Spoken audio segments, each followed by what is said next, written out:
present for the talk a document that was produced, in fact commissioned, in 1968 at the Sinn Féin Ardèche, primarily to, as part of an ongoing process that was taking place within the Republican movement at that time, as to politicisation and the way forward. And the document specifically examined two alternative long-term strategies for building a movement capable of liberating Ireland from imperialism. And the two strategies that the document examined were, on the one hand, one called the National Liberation Road, and the other was called the Clan na Publiachta Road. They are distinctions about politics, I think, that still have a continuing relevance even today. But what prompted me to go back to the document is the title of this session.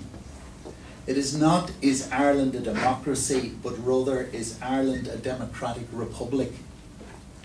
To explore the first question, you could refer to such indices as the Democracy Index or the UN Human Rights Development Index, which places Ireland 8th and 5th respectively in a league of about 166 countries, and which has such exotic categories as full democracies, flawed democracies, hybrid regimes, authoritarian regimes, and is based on such tests as whether national elections are free and fair, the security of voters, the influence of foreign powers and governments, and the capacity of the civil servants to implement policies.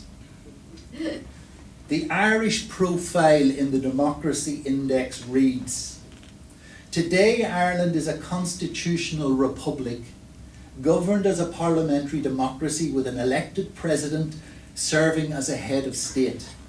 It is a very highly developed country with the 5th highest human development index.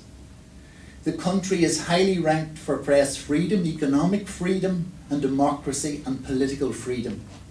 Ireland is a member of the European Union, the Council of Europe, the Organisation for Economic Cooperation and Development, and the World Trade Organization and the United Nations."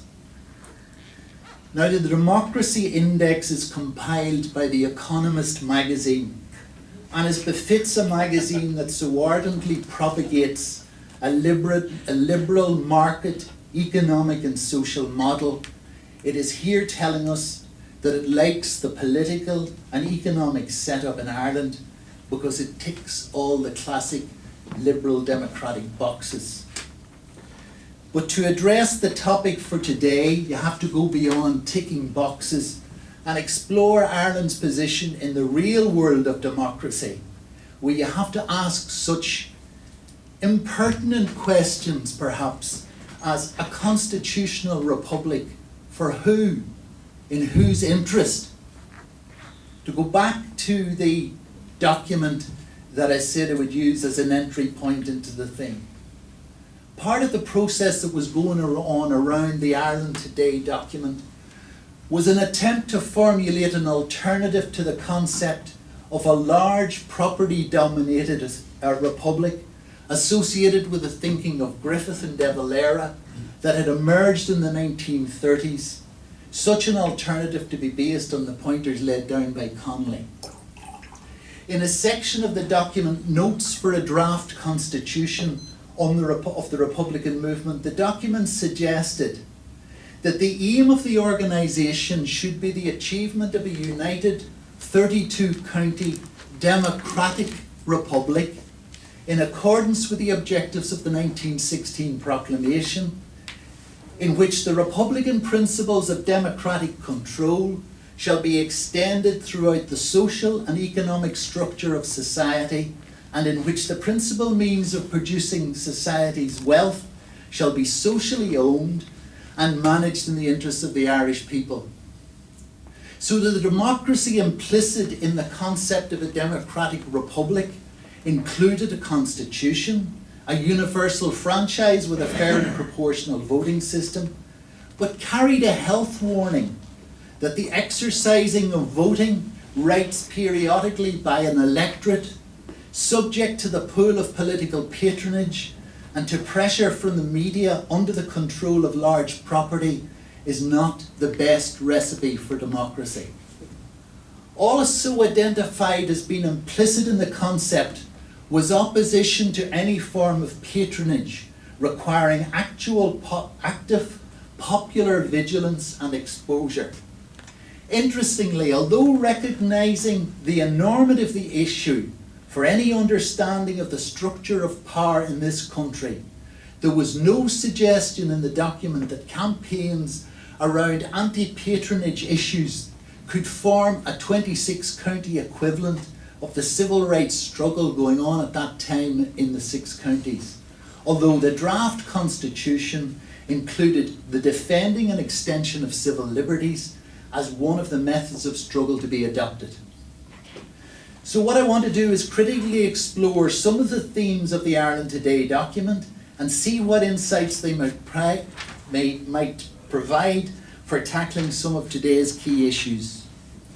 The first theme is the identification of the Ireland and UK arena as the key area of struggle for Irish democracy. But already in 1968, Irish democracy was moving into an era in which it was to be confronted by 2 national problems: partition and developing its economy on the basis of national independence. While the overwhelming problem of partition with all its complexities had historically been beyond the capacity of Irish democracy to successfully overcome, the unfolding of the second, the EEC-EU dimension, had introduced such a further element of complexity as to make any progress seem impossible. For long periods there was only the hope that advance in relation to one problem would make possible advance in relation to another. But with the involvement of both Ireland and Britain in the EU, Britain no longer has the same strategic or economic interest in staying in Ireland as it had in 1968. Economically, British businesses, banks and supermarkets operate both sides of the border. In addition, the end of the Cold War left Britain with only the most marginal interest in maintaining partition. Years ago, Willie Whitelaw, the British Northern Ireland Secretary, expressed a fear that a change in the Irish border would be a dangerous precedent for Scotland and Wales.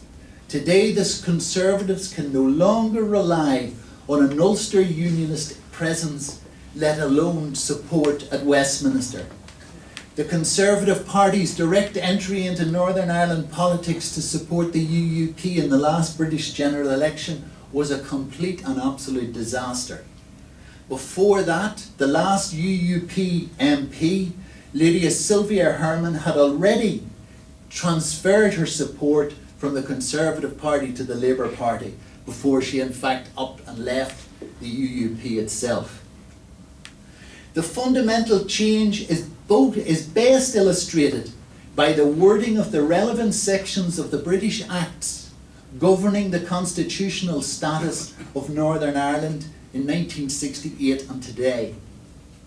In 1968, the status of Northern Ireland was defined by Article 75 of the Partition Act, the Government of Ireland Act, to read: notwithstanding the establishment of the Parliament of Northern Ireland or anything contained in this Act, the supreme authority of the Parliament of the United Kingdom shall remain unaffected and undiminished over all persons, matters and things in Northern Ireland and every part thereof. Compare that with the 1998 Northern Ireland Act, which defines the status of Northern Ireland thus: it is hereby declared that Northern Ireland in its entirety remains part of the United Kingdom and shall not cease to be so without the consent of the majority of the people of Northern Ireland voting in a poll held for that purpose of the purpose of this section, and continues, but if the wish expressed by a majority in such a poll is that Northern Ireland should cease to be part of the United Kingdom and form part of a united Ireland, the Secretary of State shall lay before Parliament such proposals to give effect to that wish as may be agreed between Her Majesty's Government in the United Kingdom and the Government of Ireland. So the northern part of Ireland is certainly no more a part of a democratic republic today than it was in 1968. But the context of the struggle to bring this about has changed significantly. Clearly it involves breaking down barriers between nationalists and unionists in the 6 counties and continually working to bring closer the day when partition is ended. Developing common struggles on a whole range of social and economic issues, building up cross-border alliances and cooperation both within and outside the institutions of the Good Friday Agreement. But this task will not be aided by fostering illusions about the other aspect of the democratic question, the EU one. There is a strand of thinking, particularly among certain sections of northern nationalism, that the EU, rather than being a problem, is in fact a potential ally for Irish unity. John Hume was perhaps the most articulate spokesperson for this illusion, but others have taken it up. The argument goes something like this. The EU, since its establishment by the Treaty of Rome in 1957, right up to today, has the aim of establishing a common market, progressively approximating the economic policies of the member states, establishing an area without internal frontiers in which free movement of goods, services and capital is ensured, the establishment of a common currency, and so on and so on. But then look at the island of Ireland. Divisions in every aspect of business, economic development and fiscal interaction. Hey presto, the EU is our ally. This line of argument is either unaware of or simply ignores certain realities about the nature of the EU. The EU's undoubted aim of breaking down borders and interstate differences in a single market with a single currency is not to enrich and foster national democracies, but rather the opposite.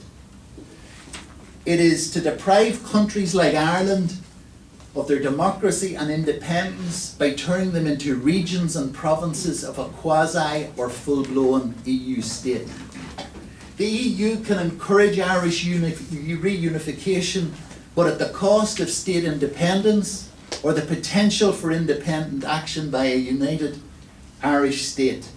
Irish reunification EU style would be like the United Ireland that we had from 1800 to 1922, when the whole country was under British rule. Although it could be argued that Ireland has less voting strength in making EU laws today than it had in making UK laws during the 19th century. It would certainly not be a democratic republic with unfettered control of Irish destinies. Also of great significance is the fundamental change in UK government policy that is represented by British Chancellor George Osborne's recent statement that the 17 Eurozone states should move towards a fiscal union to maintain the euro, but that the UK government would not be taking part in that. So this marks a fundamental change of British government policy, which previously had been to want to run the EU together with Germany and France. If a Dublin government were to go along with moves towards a Eurozone fiscal union, while the North was outside it, it would mean a hardening of the partition division of the country. The Ireland Today document contains the following passage, which still has a relevance all these years later. The most impoverished part of the UK is the 6 counties. Its impoverishment has been attributed to in a series of government reports to its remoteness from the market from which it is integrated coupled with a lack of control over its own economy. In other words, the 6 counties viewed as a region has as much case for independence as Scotland or Wales. At first, the EU support for the post-Good Friday Agreement institutions and programmes seemed to promise a helping hand out of this impoverishment, but this soon proved to be a pipe dream. Now the political terrain should be easier for Democrats to push an amended version of this argument, pointing out to Northern Unionists that they too have an objective interest in taking up the struggle for national democracy in the new form that it is assuming today because of the EU. One of the objectively progressive features of Northern Unionism is distrust and hostility to the EU, its works and pomps. There is plenty of material to justify this distrust and hostility in today's EU.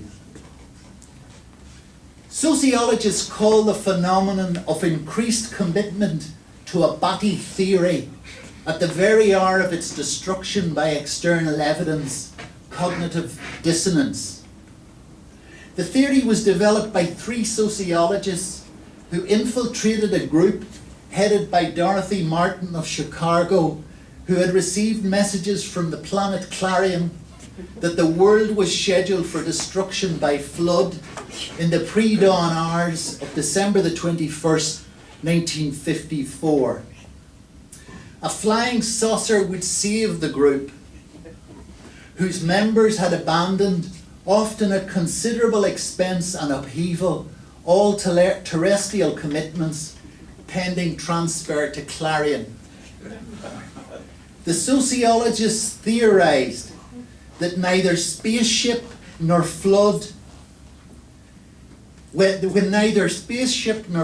material, the sociologists theorized that when neither spaceship nor flood materialized, the group's best strategy to avoid public humiliation would be to dismiss the failure of the prophesied events as due to minor miscalculations and then proselytize vigorously, advertising a redated flood and interplanetary rescue. Dissonance between nutty theory and reality would be diminished amid growing popularity of the nutty theory. At a less academic level, do you remember the great Groucho Marx? When it was clear that what he was saying was untrue, Groucho would brazenly ask, "Who are you going to believe, me or your eyes?" Does that sound familiar? For Dorothy Martin and the spaceship to Clarion, you can substitute the government, the official opposition, sections of the trade union movement, the Europhile commentariat. The list goes on and on. But who could you substitute for Groucho? He stands alone. There's none of them could fill his boots.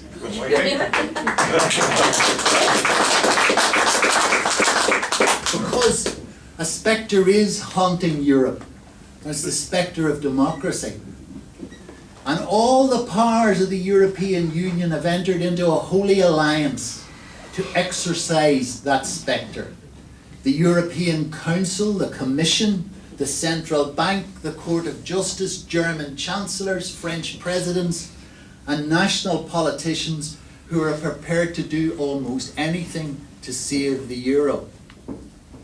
Government decisions of fundamental importance for the future of this country for generations to come, such as the disastrous bank guarantee and more recently the bailout, were made without reference to the citizens of this country.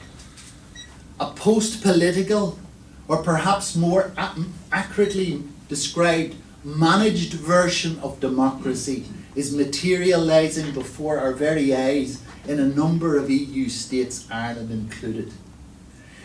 These countries have become a litmus test for whether economies will be sacrificed in an attempt to pay debts that cannot be paid, each in their own ways have been turned into a managed democracy. The formal trappings of clean elections, in which political parties with competing manifestos contest a ballot free of voter intimidation, are all still there. But someone else has decided in advance what the result will be. It's not the voters who are intimidated anymore, it's the parties that are. This has not happened by putsch or coup d'etat, at least not one involving guns or tanks. Yet a junta has installed itself nevertheless, a junta of experts and technocrats. These are the experts who last May, in the words of the president of the Eurogroup of states, Jean-Claude Juncker, said they believe that fiscal policy, which is to say almost all government endeavours involved in spending money that touch on citizens apart from home affairs and foreign affairs, is, quote, too important for voters to have a say over. That would be better, be agreed, again in his words, in dark, secret debates. Wherever these masters of the European universe happen to be hovering at any one moment, the refrain is the same. Of course there is no question that you're still allowed to vote however you like. Nevertheless, the policies absolutely cannot change even if the government does. And the most recent stage of that was late last year, with Fine Gael and Labour campaigning for a significant alteration of the draconian austerity and structural adjustment bailout programme. But given Brussels' political and economic philosophy, it should not have been much of a surprise that the Troika would do their utmost to press the new government to abandon its pledge and continue with the programme. On the eve of the February election, the Commission told the electorate that the bailout could not be renegotiated as it was between the EU and the Republic of Ireland. It's not an agreement between an institution and a particular government. Okay. I